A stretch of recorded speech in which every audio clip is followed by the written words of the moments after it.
Toujours le mois de décembre, toujours hyper froid, on se retrouve pour notre deuxième vidéo sur toute la série et la saga Harry Potter. Comme pour la vidéo sur le premier film Harry Potter à l'école des sorciers, on va vous révéler tous les secrets derrière les backstage, derrière les costumes, toute la production, comment ça s'est passé et tout ce qui a été hyper chaud à gérer. Déjà, il y a eu deux gros changements pour ce film. Le premier, c'est un changement de ton. On est dans un univers qui commence à être de plus en plus sombre. On a passé la découverte, la magie de « Oh, dis donc, Harry Potter, c'est trop cool oh, le monde des sorciers, il est merveilleux !» Là, ça déconne plus, il y a des épées, des basiliques, des phénix, voilà. Et le deuxième gros changement, c'est la chef costumière. Bienvenue à Lindy Hemming qui remplace Judianna Makovsky. Le chef costumier, c'est un rôle qui est un peu sous-estimé au cinéma. Souvent, il y a uniquement le coup de projecteur sur le réalisateur et les acteurs principaux. Et pourtant, le chef costumier, c'est un rôle qui est fondamental dans le succès d'un blockbuster comme Harry Potter. Pourquoi? Parce qu'à l'inverse, quand il y a une adaptation un peu foirée, un peu légère, un peu prise, genre par-dessus la jambe par le chef costumier, bah ça se voit. Aujourd'hui, donc si vous avez bien suivi, on va parler du travail de la deuxième chef costumière. Elle est restée que sur ce film-là, La Chambre des Secrets. Il y a aussi un travail hyper intéressant sur tout ce qui est prothèses et décors, j'ai hâte de vous en parler. Avant de rentrer dans tous les détails de chara-design des personnages, je vais vous dresser un petit peu le portrait du tournage de Harry Potter et la Chambre des Secrets, qui a été paradoxalement hyper rapide, mais aussi ultra tumultueux. C'est vraiment le mot, hein, tumultueux. Il y a eu beaucoup de tumulte. Déjà, le tournage de Harry Potter à l'école des sorciers et la Chambre des Secrets se sont quasiment enchaînés. Donc pour le réalisateur Chris Columbus, c'était un peu un marathon. C'est pour ça qu'après la Chambre des Secrets, Chris Columbus il a décidé de souffler et il a laissé le lead et la production à quelqu'un d'autre. Il y a eu beaucoup de travail de préparation en amont. Beaucoup de choses au niveau de la décoration à faire et surtout la Chambre des Secrets qui faisait 76 mètres de long. Un travail de création de décor juste mais gargantuesque. Tout en sachant en plus que comme les tournages se sont enchaînés avec le 1 et le 2, t'avais pas beaucoup de temps pour le faire. Une anecdote qui personnellement m'a fait grave kiffer, c'est, vous voyez la voiture des Weasley là, c'est une Ford Anglia. Je mime la voiture qui vole. Hein. La production a mis énormément de temps à toutes les sourcer et il y a eu 16 voitures qui ont été nécessaires pour tout le tournage. Sur ces 16 voitures, il y en a 14 qui ont été détruites. Détruites dans la fameuse scène de la rencontre avec le Solcognard. Du coup, il restait que 2 voitures.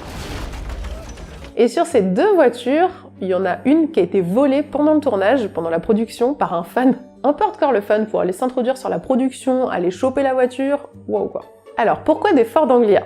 Pourquoi choisir des voitures oméga chères à trouver, alors que tu peux peut-être en trouver plein d'autres différentes et que tu t'en fiches, hein.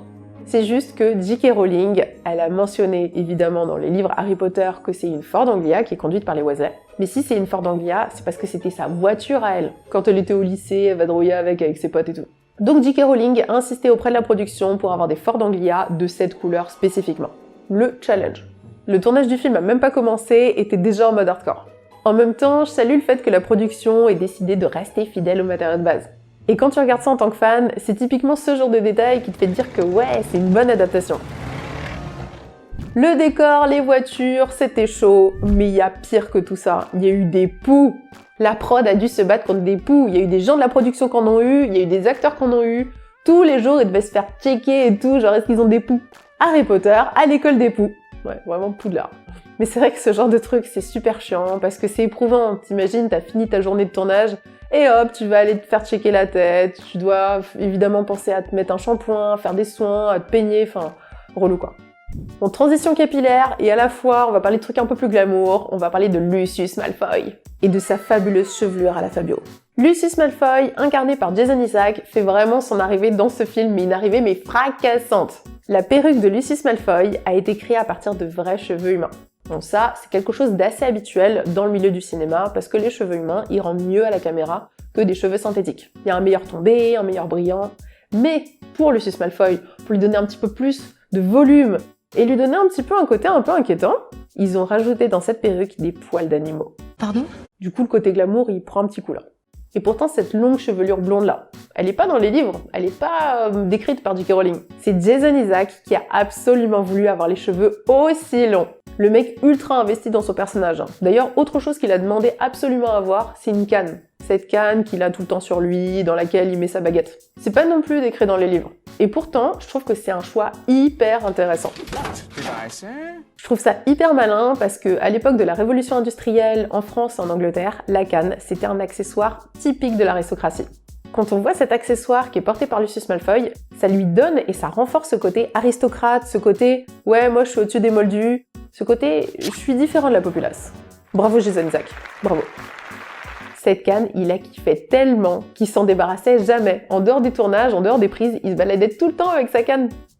Tant qu'on parle de Malfoy, quand Harry prend la pompe de cheminette pour la première fois au tout début du film et qu'il se foire et qu'il tombe dans l'allée des embrumes, il atterrit, si vous vous souvenez bien, dans la boutique de Barjo et Burke. Et là, il stalk les Malfoy. Dans la vitrine de cette boutique, il y a un collier en opale qu'on revoit plus tard dans Harry Potter et le Prince de Sang Mêlé, donc le film 6. C'est ce collier qui a été ensorcelé pour toutes les intrigues du film. Je spoil pas trop, on n'y est pas encore. Un autre mec qu'on découvre dans ce film-là, c'est Gilles de Roy-Lockhart. Pour son acting et ses costumes, l'inspiration vient des idoles de cinéma des années 20. Il porte donc des costumes ultra élégants, avec des matières ultra précieuses, du brocart, de la soie, ça brille. L'équipe des costumiers est même allée créer des tissus spécifiquement pour lui. C'est pas ultra rare de créer des tissus pour une production dans le cinéma. C'est juste que ça te permet, toi en tant que chef costumier, quand t'as envie d'une texture ou d'un rendu ou d'un effet de brillance à la caméra spécifique, ça te permet d'avoir celui que tu veux. Quand t'as un truc en tête, autant le créer toi-même. Les chefs costumiers, quand ils font leurs tests, souvent ils vont voir avec la prod, ils mettent la cam avec la production et ils essayent. Et ils font plusieurs tests avec plusieurs tissus différents, souvent avec les acteurs d'ailleurs. Par contre, par rapport au bouquin, les tenues de Gilles de Roy-Lockhart sont beaucoup moins tape à l'œil, au niveau de la couleur. J.K. Rowling, elle voulait vraiment qu'il ait l'air d'un pan qui fanfaronne en tant que nouveau professeur de défense contre les forces du mal. Mais les équipes de prod ont vraiment calmé le jeu au niveau de la couleur pour pas que ça prenne le pas sur l'acting de Kenneth Branagh, son interprète. Ils ont donc choisi des tons qui sont volontairement neutres à la caméra, notamment quand il fait son duel là contre Rogue, tout en donnant un effet ultra riche, ultra luxueux, avec le brillant, le brocart, tout ça. Un petit détail trop marrant pour Gilles de Roy-Lockhart, je sais pas si vous l'avez remarqué, mais au moment où il plie toutes ses affaires, et où il va se barrer précipitamment, vous avez remarqué sur son bureau, il y a sa perruque qui est à l'envers. Un autre détail qui est différent par rapport au bouquin, et le genre de détail ultra croustillant qui montre que Gilles de Roy-Lockhart jusqu'au bout, c'est une arnaque. Bien moins glam, un autre personnage qui débarque dans ce film, c'est Dobby. Harry Potter. Dobby l'elfe de maison a été créé par ordinateur, donc c'est que des effets spéciaux. Bon, comme dans toutes les productions où il y a des effets spéciaux, quand les acteurs doivent acter avec un personnage qui n'existe pas, souvent c'est un objet, donc là une balle, qui était fixée à un bâton. Mais au niveau du chara-design, la forme des oreilles de Dobby a été inspirée par un chien qui s'appelle Max. Et Max, il venait tout le temps sur la production, il venait devant les gars qui étaient là à créer le chara-design de Dobby. Dobby a été créé par effets spéciaux, il y a les lutins aussi, dans le cours de défense contre les forces du mal qui était un peu foireux, où Neville il s'est fait tirer les oreilles de ouf. L'équipe des maquilleurs a donc créé une prothèse pour agrandir la taille de l'oreille de Neville. Par contre, ils ont oublié de la lui enlever, et à la fin de la scène, il se retrouve avec une oreille disproportionnée qu'on voit encore à l'écran. Je vais vous parler de deux autres acteurs qui ont souffert pendant le tournage. Crabbe et Goyle. Pendant la scène du polynectar, où ils se font happer et appâter avec des petits cupcakes là, qui flottaient dans les airs. Ces cupcakes, ils avaient été accrochés à des cannes à pêche. Donc des vraies cannes à pêche avec des hameçons. Et Crabbe et Goyle, on les voit manger ces petits cupcakes. Le problème, c'est que la production voulait vraiment conserver tout le mouvement où Crabbe et Goyle, ils sont en train de dévorer ces cupcakes. Donc, ils ont mordu des hameçons et ils se sont vraiment fait mal. Ils ont pas précisé à quel point ils se sont fait mal, mais en même temps, je pense que ça doit pas faire du bien. Dans ce film, on découvre quand même le bureau de Dumbledore. Et ce décor, c'est le décor le plus cher de toute la saga. Ce décor, il est blindé de plein de petits objets. Ces objets, ils ont été achetés ou créés par les accessoiristes. Et les accessoiristes, ils ont eu carte blanche en termes de budget. Donc forcément, ils se sont lâchés. Bon, après, en quelque sorte, il a été rentabilisé parce qu'on le revoit plusieurs fois dans les films qui suivent. Donc, ça va. Puis, il est stylé, quoi. Parmi tous les objets et accessoires exotiques qu'on trouve dans ce bureau, il y a notamment l'épée de Godric Gryffondor. L'épée de Godric Gryffondor, c'est une vraie épée. Elle n'a pas été créée, elle a été achetée à une vente aux enchères. Oh, il fume ça avec le phénix. C'est un animatronics.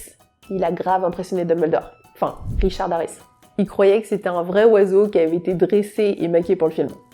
Dumbledore, quoi. Un peu, voilà. Comme je vous disais au tout début de la vidéo, pour ce film, il y a un vrai changement de ton qui s'opère. On le voit par exemple sur Ron, qui porte des robes de sorcier qui sont un peu plus claires que dans le premier film. Il a moins d'argent, il porte des robes de sorcier qui sont abîmées.